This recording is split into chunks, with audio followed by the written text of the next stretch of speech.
तो 16 दिसंबर ये तारीख क्यों इतनी खास है? क्योंकि इसी एक दिन में सरकार ने कई बड़े फैसले लिए। आज हम इन्हीं फैसलों को डिकोड करेंगे और जानेंगे कि इनका असली मतलब क्या है। सोचिए, भारत के वॉर हीरोज, मिडिल ईस्ट का एक राजा और एक छोटा कारोबारी, इन तीनों में क्या कॉमन हो सकता है?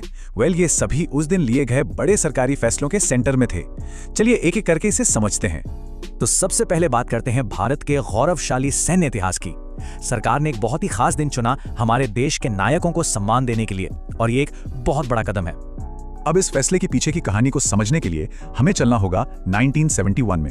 16 दिसंबर, ये वो ऐतिहासिक तारीख है जब भारतीय सेना ने ढाका में पाकिस्तानी सेना को घुटनों पर ला दिया था। एक निर्णायक जीत, और इसी जीत को हम हर साल विजय दिवस के तौर पर मनाते हैं। और देखिए, ठीक इसी ऐतिहासिक मौके पर राष्ट्रपति द्रौपदी मुर्मू ने राष्ट्रपति भवन के अंदर ही एक नई गैलरी का उद्घाटन किया। इसका नाम है परमवीर दीर्घा। अब ये सिर्फ कोई आम गैलरी नहीं है, इसका सिंबोलिज्म बहुत गहरा है। सोचिए, जहां पहले ब्रिटिश कॉलोनियल एरा के पोर्ट्रेट्स लगे थे, उन्हें हटाकर अब वहां भारत के सभी 21 परमवीर चक्र विजेताओं के चित्र लगाए गए हैं। ये एक बहुत बड़ा स्टेटमेंट है। ये दिखाता है कि हम अपनी कॉलोनियल लेगेसी को पीछे छोड़कर अपने असली हीरोज को सम्मान दे रहे हैं। तो ये तो हुई देश के नायकों के सम्मान की बात। अब चलिए देश की सीमाओं के पार चलते हैं और देखते हैं कि इंटरनेशनल स्टेज पर क्या हो रहा है, खासकर मिडिल ईस्ट में। ये कोई मामूली विजिट नहीं थी। इसे समझने के लिए जरा 2018 की विजिट को याद करते हैं। वो बस एक छोटा सा स्टॉपओवर था जब प्रधानमंत्री फिलिस्तीन जा रहे थे, लेकिन इस बार ये एक पूरी डेडिकेटेड 2 दिन की द्विपक्षीय यात्रा थी। ये बदलाव अपने आप में बताता है कि जॉर्डन के साथ भारत के रिश्ते अब कितने ज्यादा स्ट्रेटेजिक और गहरे हो चुके हैं।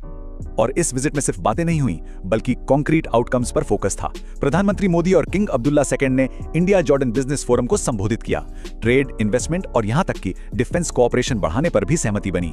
साफ साफ है, दोनों देश एक मजबूत स्ट्रेटेजिक पार्टनरशिप की तरफ बढ़ रहे हैं। तो ग्लोबल डिप्लोमेसी से अब आते हैं अपनी डोमेस्टिक इकोनॉमी पर। यहां एक छोटा सा बदलाव हुआ है, लेकिन इसका असर बहुत बड़ा हो सकता है। सरकार के पास स्मॉल कंपनी की एक परिभाषा होती है। इस परिभाषा के अंदर आने वाली कंपनियों को कई तरह के कानूनी और फाइनेंशियल कंप्लायंस से राहत मिलती है। तो सरकार ने क्या किया? इसी परिभाषा को बदल दिया। इसका सीधा मतलब यह है कि अब हजारों बिजनेस के लिए काम करना आसान हो जाएगा। तो आखिर ये बदलाव है क्या? चलिए सीधे नंबर्स पर आते हैं। पहले स्मॉल कंपनी के लिए पेड अप कैपिटल की लिमिट थी 4 करोड़ रुपए तक, जिसे अब बढ़ाकर 10 करोड़ कर दिया गया है। और टर्नओवर की लिमिट वो 40 करोड़ से सीधे 100 करोड़ रुपए कर दी गई है। मतलब ये एक जबरदस्त जंप है। इसका असर क्या होगा? सिंपल है, अब और ज्यादा कंपनियां स्मॉल कैटेगरी में आएंगी। उनके ऊपर से कंप्लायंस और ऑडिट का बोझ कम होगा और वो अपना पूरा फोकस बिजनेस को ग्रो करने पर लगा पाएंगी।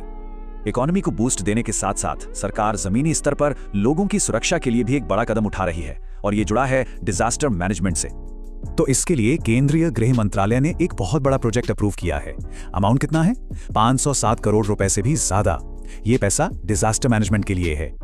लेकिन इस स्कीम में सबसे खास बात है इसका फोकस। ये पैसा किसी बड़े शहर या राज्य की राजधानी में नहीं, बल्कि सीधे पंचायती राज संस्थानों, मतलब कि गांव के लेवल पर जाएगा। तैयारी अब टॉप डाउन नहीं, बल्कि बॉटम अप होगी, मतलब जमीनी स्तर से, ताकि लोकल कम्युनिटीज खुद मजबूत और आत्मनिर्भर बन सकें। तो हमने देखा कि कैसे सरकार का एक दिन का काम सिंबॉलिक भी है और स्ट्रक्चरल भी। एक तरफ हम अपने अतीत का सम्मान कर रहे हैं, तो दूसरी तरफ अपने भविष्य को सुरक्षित और मजबूत बना रहे हैं। अब सोचने वाली बात यह है कि इन सभी फैसलों में से कौन सा फैसला आने वाले सालों में सबसे ज्यादा गूंजेगा।